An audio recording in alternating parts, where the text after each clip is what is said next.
¿Qué pasa? ¿Tienes examen de historia y no has empezado a estudiar, Pues no te preocupes, porque ha llegado el historiador para ayudarte. En el vídeo de hoy seguiremos con la historia universal. Hoy veremos el nuevo imperio egipcio. Nos situamos en el siglo XVI a.C. Creta, que como recordamos estaba en una gran crisis, pues bien, ahora ya no está. Y no solo no está en crisis, sino que está muy bien. Tanto fue el nuevo auge cretense que se construyeron palacios aún más grandes que los anteriores y con patios centrales con gradas donde celebraban espectáculos similares al boxeo, aunque pudiéndose golpear con los pies.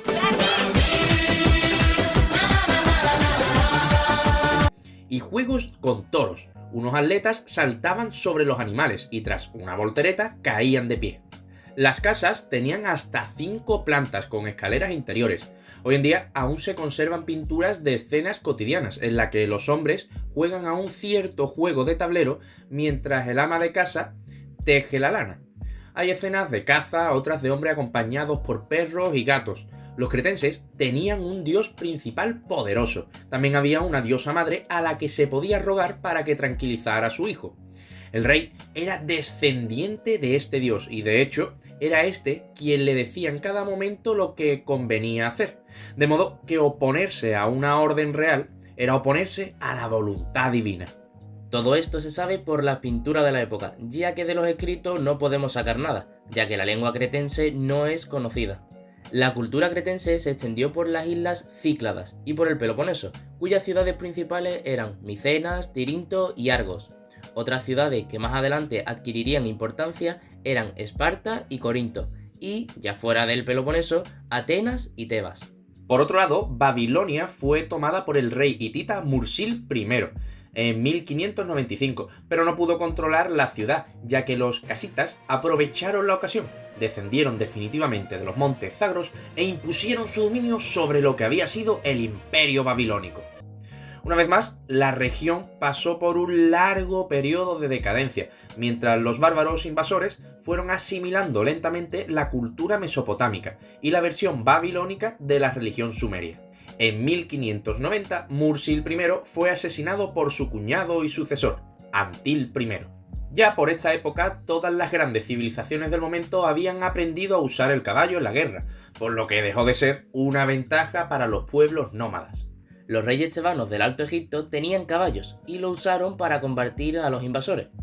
Centrándonos en Egipto, el último rey de la 17ª dinastía fue Kamosis, que redujo el dominio hicso. En 1570 fue sucedido por su hermano Amés, que por algún extraño motivo los egipcios catalogaron como primer rey de la 18ª dinastía.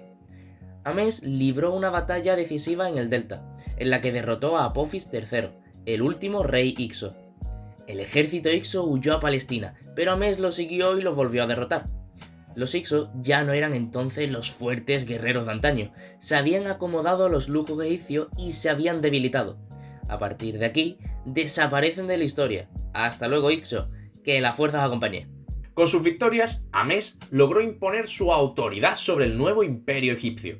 Parece que las tensiones entre el rey y la nobleza quedaron atrás, y ahora Egipto tenía carros, caballos y un nuevo orgullo nacional.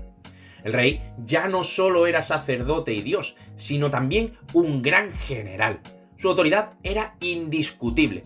Una muestra es que los egipcios ya no se referían a él como el rey, sino como el sobrenombre más pomposo, de la gran casa o el palacio, voz que ha derivado en la expresión faraón.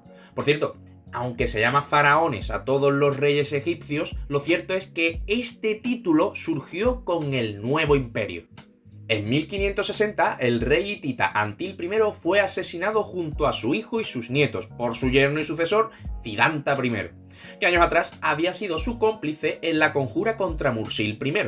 Las leyes hititas no establecían claramente la fórmula de sucesión del rey, por lo que las rebeliones eran cada vez más frecuentes. A los pocos años de subir al trono, Cidanta I fue asesinado por su hijo Amunna. Los desórdenes dinásticos, unidos a una grave sequía, sumieron al reino en una profunda crisis.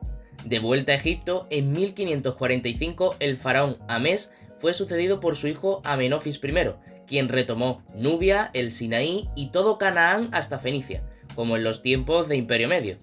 Al oeste, los pastores libios protagonizaban frecuentes ataques en territorio egipcio desde tiempos de los Hyksos, pero el nuevo faraón puso fin a esta situación ocupando buena franja del desierto libio.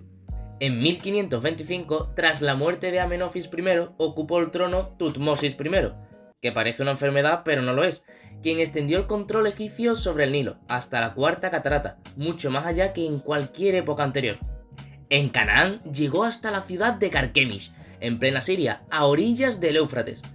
Los soldados egipcios quedaron fascinados por la abundante lluvia, un Nilo que cae del cielo. Hombre, también cabe decir que vienen de Egipto, o sea, a nada que llueva 4 gotas ya les parecería ver llover más que en toda su vida en el desierto. La ciudad de Tebas gozaba ahora de más prestigio que nunca. Tutmosis I construyó grandes templos y cada uno de los reyes posteriores trató de superar a los precedentes. La construcción de pirámides se abandonó definitivamente. Todas habían sido saqueadas por los ladrones de tumba, por lo que en su lugar Tutmosis I optó por ocultar su mausoleo tras una compleja red de túneles excavados en una roca de una colina cercana a Tebas. Durante los últimos años de su reinado gobernó junto a su hijo y sucesor, Tutmosis II. Mientras tanto, hacia 1500, los hurritas, que llevaban hostigando a Mesopotamia desde hacía 3 siglos, finalmente se organizaron en un estado conocido como Mitanni, que ocupó una buena parte de lo que había sido el hasta ahora decadente imperio asirio. Asur conservó su independencia, pero fue tributaria del nuevo reino.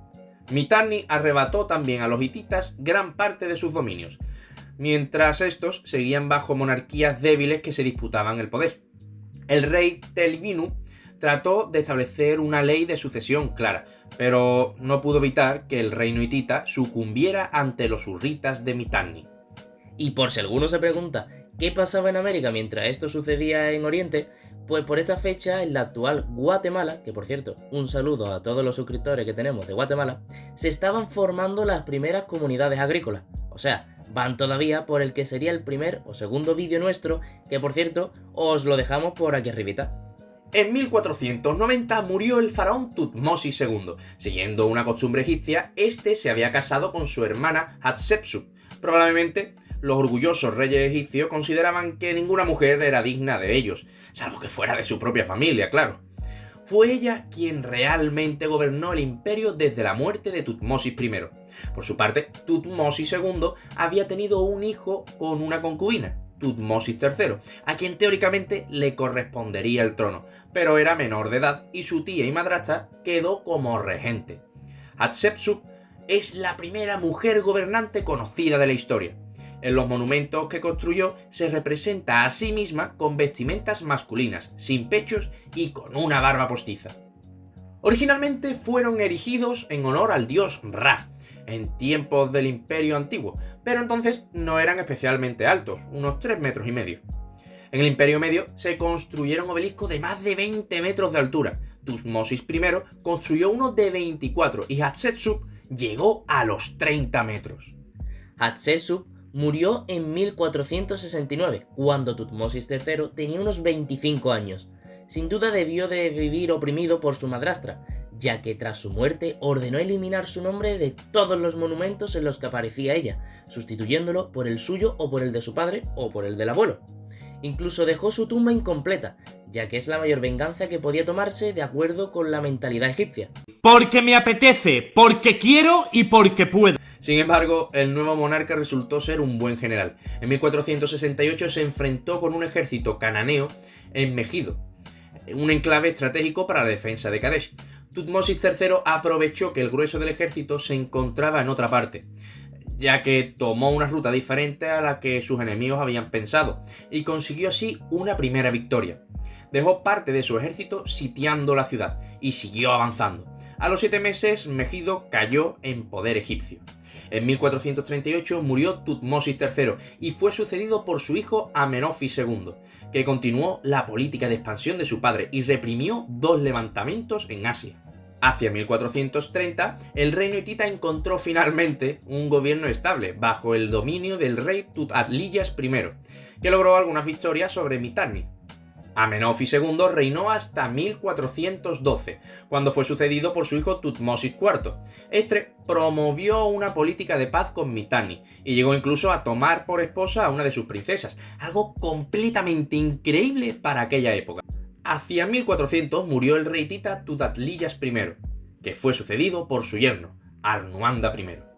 Y bueno, vamos a frenar aquí. En el próximo vídeo continuaremos con la historia del mundo universal. Ya sabes, si no quieres perderte el siguiente, suscríbete y activa la campanita. Deja tu like si te ha gustado y comparte el vídeo para que tus compañeros de clases también aprueben. Nos vemos en el próximo vídeo. Adiós. When the moon hits your eye like a big pizza pie, that's amore.